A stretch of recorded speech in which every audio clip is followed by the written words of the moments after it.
আসসালামু আলাইকুম রহমতুল্লাহ। আপনি কি জানেন কোরআনের বিশেষ কিছু আয়াত পড়লে সঙ্গে সঙ্গে সেজদা ওয়াজিব হয়ে যায়? কেন হয় জানেন? চলুন শুনি শেখ আহমদুল্লাহ হুজুর কিভাবে ব্যাখ্যা করলেন এই সুন্দর বিষয়টা। কোরআনে কারিমের বেশ কয়েকটা সিজদার আয়াত আছে, আপনারা জানেন। কতগুলো সিজদার আয়াত আছে? 14টা। এই 14টা সিজদার আয়াত পুরো কোরআনের বিভিন্ন জায়গায় আছে, শেষের দিকে একটু বেশি, শুরুর দিকে একটু কম। এই সিজদার আয়াতগুলো তেলাওয়াত করলে আমরা সিজদা দেই কেন? এর উত্তর হলো, এই আয়াতগুলোতে হয়তো সিজদা দেওয়ার নির্দেশ আছে সরাসরি, তখন আমরা সেটাকে সাথে সাথে তামিল করার জন্য সিজদা লুটিয়ে পড়ি। এটাই নবী সাল্লাল্লাহু আলাইহি ওয়াসাল্লাম আমল করেছেন, শিখিয়েছেন। যেমন একটা সিজদার আয়াতে আল্লাহ তাআলা বলেছেন, তোমরা আল্লাহর উদ্দেশ্যে সিজদা নিবেদন করো। এই আয়াত তেলাওয়াত করার পর নবী সাল্লাল্লাহু আলাইহি ওয়াসাল্লাম সাথে সাথে সিজদা লুটিয়ে পড়েছেন, যেহেতু আল্লাহ নির্দেশ করেছেন, সাথে সাথে সেটার উপর আমল করেছেন।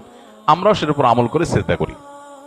আবার সিজদার আয়াতের মধ্যে কোন সিজদার আয়াতের মধ্যে সিজদার সরাসরি নির্দেশ নাই, সিজদা করো এই নির্দেশ ডাইরেক্ট নাই, কিন্তু আল্লাহর কোনো বান্দা, কোনো নেককার, কোনো আল্লাহর ওলি, আল্লাহর কোনো প্রিয় বান্দা, তিনি হয়তো কোনো একটা বিশেষ পরিস্থিতিতে আল্লাহর প্রতি আবেগে আকুল হয়ে বা আল্লাহর প্রতি অনুগত হয়ে তিনি সিজদা লুটিয়ে পড়েছেন। সেই বর্ণনাটা যখন কোনো আয়াতে দেওয়া হয়, ওই বর্ণনাটা যখন আমরা তেলাওয়াত করি, নবী সাল্লাল্লাহু আলাইহি ওয়াসাল্লাম তেলাওয়াত করার সময় তিনিও তার অনুকরণে সিজদা লুটিয়ে পড়েছিলেন, আমরাও সেজন্য লুটিয়ে পড়ি। অতএব কোরআনে কারীমের সিজদার আয়াত তেলাওয়াতের পর যে সিজদা দেওয়া হয়, এটার কারণ হলো হয় সরাসরি সিজদার নির্দেশ আছে, ওইটাকে সাথে সাথে তামিল করা, অথবা সিজদা করার মতো কোনো, আল্লাহর প্রতি সিজদা নিবেদন করার মতো কোনো আবহাওয়া, কোনো পরিবেশ, কোনো বর্ণনা এসেছে, তখন সাথে সাথে সিজদা লুটিয়ে পড়ে আল্লাহর কৃতজ্ঞতা জ্ঞাপন করা। এই আমলটি নবী সাল্লাল্লাহু আলাইহি ওয়াসাল্লাম করেছেন, সেজন্য আমরাও করি।